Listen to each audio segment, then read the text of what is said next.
जय श्री राधे। पूज्य श्री सद्गुरुदेव भगवान के चरणों में प्रणाम। पूज्य रसिक अनन्य नृपति श्री स्वामी हरिदास जी महाराज एक पद में उपदेश करते हैं। कहते हैं, हरि के नाम को आलस कत करत है रे, काल फिरत सर सांधे। अर्थ में कहते हैं, रे माने अरे प्राणी, हरि माने जो पापों का हरण करने वाले हैं, मन को हरण करने वाले हैं। तो उन श्री हरि के नाम स्मरण जप कीर्तन करने में आलस कत माने क्यों करता है। तू हरि का नाम स्मरण जप कीर्तन करने में आलस्य क्यों करता है। प्रबल काल मारने के लिए तेरे पीछे बाण चढ़ाए घूम रहा है, अर्थात मृत्यु तेरे माथे पर नाच रही है। वह काल माने समय, कुबेर माने असमय, इसका कोई विचार नहीं करता। वह नित्य ही तेरे कंधे पर चढ़ा रहता है, तुझे इस बात की खबर नहीं। सो भगवत भजन फिर कर लूँगा, ऐसे आलस मत कर। रे नर, यदि तूने बहुत से हीरा और जवाहरात मणि माणिक्य आदि रिद्धि सिद्धि भी संचित संग्रह कर ली तो क्या हुआ, और हाथी भी दरवाजे पर बांध लिए तो क्या हो गया, अर्थात इनसे कुछ भी कल्याण नहीं होता। रसिक अनन्य नृपति श्री स्वामी हरिदास जी महाराज कहते हैं कि तेरे महल में बनिता माने स्त्री, सुंदर स्त्री वस्त्र आभूषण आदि धारण कर सुसज्जित होकर अगवानी करने के लिए खड़ी हुई है, तो भी क्या हुआ। जब अंत माने मृत्यु की आंधी आती है, तब एक भी उपाय नहीं चलता। इनकी कुछ भी नहीं चलती, न ये कोई रक्षा कर सकते हैं अथवा कोई एक भी साथ नहीं चलता है। इससे इनके लिए प्रयास करना व्यर्थ है तथा एकमात्र भगवत भजन ही करना सार है। अरे प्राणी, जो सब पापों को हरने वाले हैं और मन को सर्वस्व को हरने वाले हैं तथा परम प्रेम स्वरूप हैं, तू उनके नाम स्मरण जब कीर्तन करने में आलस क्यों करता है कि फिर कर लूँगा, बाद में भजन कर लूँगा, बुढ़ापे में कर लूँगा। तू जानता नहीं कि मृत्यु तेरे को मारने के लिए बाण चढ़ाए घूम रही है, फिर तेरा निर्वाह बचाव कैसे होगा। इसलिए सब सुख के दानी परम रक्षक हितु श्री हरि श्री बिहारी जी के नाम का निरंतर स्मरण कर, जप कर, कीर्तन कर। जो जन्म लेते हैं उनके शरीर के साथ ही मृत्यु भी उत्पन्न होती है। आज या 100 वर्ष के बाद जो प्राणी है उसकी मृत्यु होगी ही। यदि यह कहा जाए कि जो भली भांति कर्म करना जानते हैं वे सुखी रहते हैं और जो नहीं जानते उन्हें दुख भोगना पड़ता है, तो यह कहना भी ठीक नहीं, क्योंकि ऐसा देखा जाता है कि बड़े बड़े कर्म कुशल विद्वानों को भी कुछ सुख नहीं मिलता और मूढ़ों का भी कभी दुख से पाला नहीं पड़ता। इसलिए जो लोग अपनी बुद्धि या कर्म से सुख पाने का घमंड करते हैं, उनका वह अभिमान व्यर्थ है। जब मृत्यु उनके सिर पर नाच रही है, तब ऐसी कौन सी भोग सामग्री या भोग कामना है जो सुखी कर सके। भला जिस मनुष्य को फांसी पर लटकाने के लिए वध स्थल पर ले जाया जा रहा है, उसे क्या फूल, चंदन, स्त्री आदि पदार्थ संतुष्ट कर सकते हैं? कदापि नहीं, कदापि नहीं। तमोगुण का स्वरूप है अज्ञान, उसका स्वभाव है आलस्य और बुद्धि की मूढ़ता। जब वह बढ़कर सतोगुण और रजोगुण को दबा लेता है, तब प्राणी नाना प्रकार की आशा करता है, शोक मोह में पड़ जाता है अथवा निद्रा आलस्य के वशीभूत होकर सो जाता है।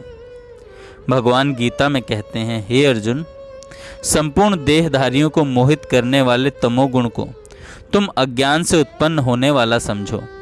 वह प्रमाद अर्थात इंद्रियों तथा अंतःकरण की व्यर्थ चेष्टा, आलस्य अर्थात कर्तव्य कर्म में अप्रवृत्ति रूप निरुद्यम्यता और निद्रा के द्वारा देह के साथ अपना संबंध मानने वालों को बांधता है। भैया, संसार में फंसे हुए चित्त वाले मनुष्यों का अधिकांश समय व्यर्थ चिंतन तथा व्यर्थ वार्तालाप में ही व्यतीत होता है। श्री हरिनाम स्मरण जैसे सुगम साधन में जो चलते फिरते बैठते उठते प्रत्येक कार्य के करते हुए भी सर्व अवस्था में भी अनायास हो सकता है, उनकी प्रवृत्ति नहीं होती। मूढ़ मनुष्य जीवन का प्रधान लक्ष्य श्री हरि के साक्षात्कार से विमुख होकर जगत के नाशवान दुख रूप विषयों के संग्रह में ही अपने अमूल्य जीवन को नष्ट कर देते हैं। यदि श्री हरि की कृपा से सत्संग द्वारा उन्हें अपने कर्तव्य अकर्तव्य का निश्चय हो भी जाता है, कर्तव्य अकर्तव्य का निश्चय हो भी जाता है, तो जन्म जन्म के बुरे संस्कार और दीर्घकालीन अभ्यास उनके चित्त को सांसारिक पदार्थों की ओर खींचता रहता है। वे भगवत भजन जैसे मुख्य कर्तव्य कार्य को आगे के लिए टालते रहते हैं। उन प्राणियों के मस्तिष्क में ऐसे ही विचार उठते रहते हैं कि अमुक कार्य से छुट्टी लें, अमुक कार्य हो जाए तब भजन करें। ऐसे लोग अपने अनुकूल समय की चाहना करते रहते हैं और उसके आने के पहले ही वे अभागे स्वयं संसार को छोड़कर चले जाते हैं। ऐसे ही आलसी लोगों की ओर लक्ष्य करके श्री स्वामी जी महाराज कड़ी चेतावनी देते हुए शीघ्र ही श्री हरि नाम का आश्रय ग्रहण करने का उपदेश करते हैं। भाव यह है कि सतयुग में ध्यान करके, त्रेता में यज्ञ करके और द्वापर में पूजा करके लोग संसार सागर से पार जाते रहे। इन लोगों को बड़ा कष्ट उठाना पड़ता रहा, परंतु कलयुग दोष का निधि खजाना होने पर भी इसमें एक महान गुण है। वह यह है कि केवल श्री हरि के नाम के आश्रय से ही समस्त आसक्ति वासनाओं से मुक्त होकर प्राणी श्री हरि को प्राप्त कर लेते हैं। एक विशेष बात और है, वह यह है कि श्री हरि नाम के लेने में देश काल पात्र आदि का भी नियम नहीं है। सब अवस्था में सब समय श्री हरि नाम लिया जा सकता है और सब कोई ले सकते हैं। ऐसे सर्वोत्तम अत्यंत सुगम साधन में भी प्रवृत्त न होना महामूर्खता और दुर्भाग्य है। मरने का कोई ठिकाना नहीं है, न जाने कब मौत आ जाए।